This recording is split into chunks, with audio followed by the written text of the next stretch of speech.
how to use Citi Thank You points at Best Buy. So hello guys, welcome back to my YouTube channel. In this quick tutorial, I'll be discussing about how to use Citi Thank You points at Best Buy.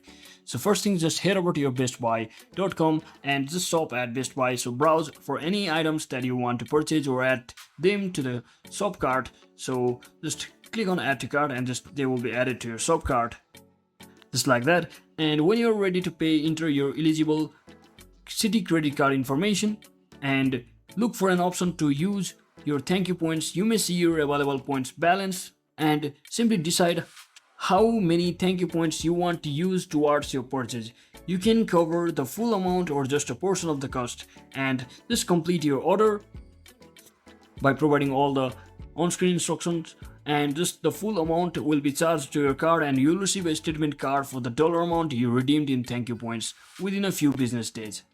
So that's it for today guys. I hope this video was informational. If it was, don't forget to like and subscribe. See you on the next one.